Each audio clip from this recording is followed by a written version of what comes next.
Today we're going to work on pressing up to handstand, and particularly I'm going to give you a bunch of exercises that are going to help you give you the strength and also a feeling for the movement that will allow you to work on this. Alright, so we're going to start off in a headstand position, and this movement that you see me doing here, you'll notice that every time I come down I pause in the middle before going all the way up again. Again, pausing in the middle on the way down before almost touching the floor, feeling control, come to the halfway point, and then come up again. So I'm taking a breath in the middle for a reason, because there's a transition between that middle point on the way down and then coming further down, and there's a transition between the middle point on the way up and coming all the way up. You're going to feel how you can control this from your hips and your core and create the movement from there. Notice that the hips move in one direction as you come to the halfway point, and they move in another direction as you pass through that halfway point. And so it's real important to get a feeling for that, and that's really what we're working on here, how you're going to use your hips rather than your legs to control this movement. Now, to work a little more with the strength here, you can try doing it in this tripod headstand position. And you're just going to feel that your arms have to support a little more of your weight as you move from your core in this movement. Alright, so again, as you come up here, notice the hips come back towards the center. As you come down, they come past the center. Coming from here, they come back toward the center, and then coming up, they have to pass through that again. Alright, and so again, just feeling how you're going to move your hips in order to create the movement in your legs, rather than moving your chest or your shoulders to create that movement. Alright, the shoulders stay sort of glued in place here as you try to move your hips in one direction to change the center of your balance, and your feet have to follow that. Doing the same thing in this headstand, again, it will give you a little bit more strength.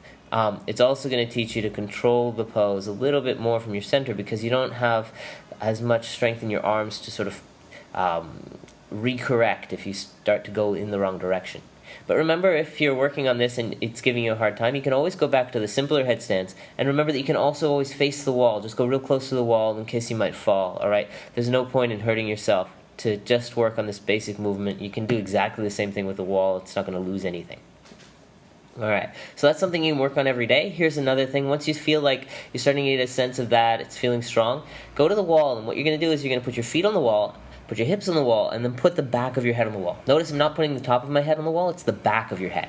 Alright, from here, I'm going to slowly start to take my feet apart to the halfway point, and then they start to come down as low as they can. As they come there, they come together, and then they open and come all the way up. Now my head stays on the wall, but as you come down, your hips will naturally come off the wall. Controlling the movement as you go here, feel your core stays engaged and your hips stay lifted as your feet come down. Alright, and then your legs open and come up. And it's basically exactly the same movement as when you do a press up, like this, right? But, of course, with your head on the wall, you don't have to support as much of your weight in your shoulders and your arms. Okay, next, sometimes when you go into your, when you press up, you'll fall over as you come all the way up. And so we're going to learn how, see, you'll come up to this halfway point, and then when you try to go up, you lose control. So working on this movement here is a good way to start to learn how to control the balance as you come past that point.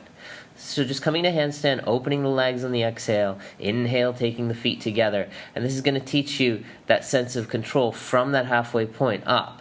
Now, another thing to work on is this negative, going from the handstand down into the press up. And you just go as low as you can. You may not get to the point where your feet come together. Maybe you stop to here, or here, or here. Alright, you go as low as you can and then try to control it as you come back up. And that's going to start to give you the strength and also feeling for the movement. It's something to do with a spot as well. Of course, once you've got that, you can work on the full press up from the floor. Alright, notice that as you go up, your hips move. You try to keep your shoulders locked in place. Okay? Some people will tell you to lean as far forward as you can in your shoulders to get your weight off. They'll lean forward a little bit, but what you really want to do is lift from your pelvis, feel your hips lift, just like when we did the headstand, to take the weight of your lower body over your arms, and your feet will just float off the floor. If you think about your feet, they won't lift. Think about your hips and your core. Alright? Shoulders stay firm.